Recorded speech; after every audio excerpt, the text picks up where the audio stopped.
হরে কৃষ্ণ, জয় জগন্নাথ।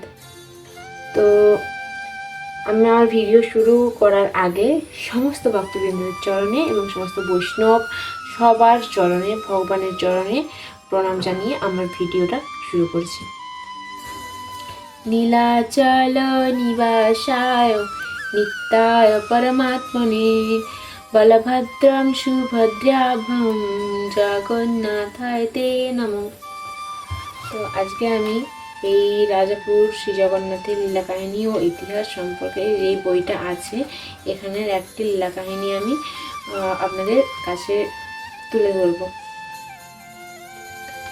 তো আমরা সবাই জানি যে শীতকাল আসলে সমস্ত ভক্তরা এবং অনেক মন্দিরে ভগবানকে মোটা মোটা বস্ত্র দিয়ে মোটা মোটা বস্ত্র পরানো হয়, ধারণ করানো হয়।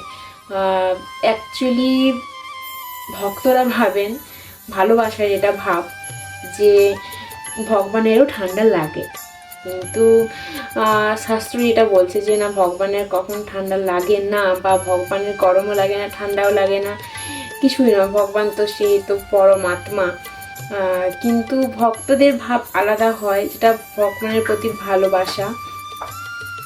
আর ভগবান এই লীলা করতে খুব পছন্দ করে, ভগবান ভক্তের সাথে লীলাও করেন, তাই সেই ক্ষেত্রে ভক্তরা ভগবানের সন্তুষ্টি বিধানের জন্য এইসব করে থাকেন।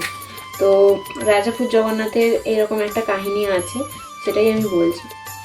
ঋতু পরিবর্তনের তখন কিছুটা শীত পড়তে শুরু করেছিল এবং আমরা তখনও শ্রী বিগ্রহ সমূহের গায়ে চাদর দেওয়া শুরু করিনি।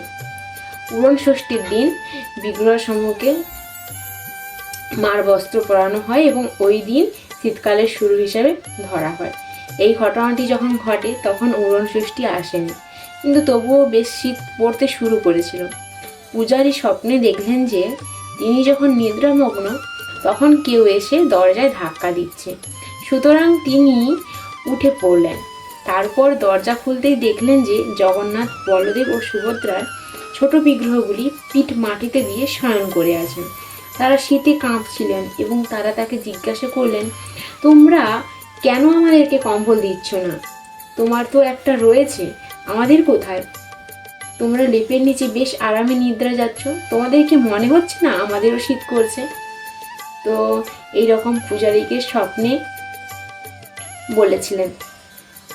তো এর থেকে আমরা বুঝতে পারি যে ভগবানের সাথে, মানে ভক্তদের সাথে লীলা করতে পছন্দ করেন, আর বারবার লীলার মাধ্যমেই ভগবান ভক্তের একটা খুব সুন্দর সম্পর্ক গড়ে ওঠে আর কি। ভুল হয়ে যাচ্ছে অনেক সময়, সেগুলো আমাকে ক্ষমা করে দেবেন, কারণ আমার এইটা প্রথম ভিডিও বানাচ্ছি আমি, এই কারণে। তো যতটুকু আমি বোঝাতে পারছি যে ভগবান ভক্তের সাথে লীলা করতে খুবই ভালোবাসে এবং ভগবান ভক্তের যে একটা ভালোবাসা, প্রেম, সেটা খুবই মধুর হয়। তো এতটুকুই আমার বলা ছিল। এর পরের দিন নতুন কোনো একটা স্টোরি শোনাবো। তো আজকের জন্য ভিডিওটা আমি শেষ করলাম। হরে কৃষ্ণ, হরি বল।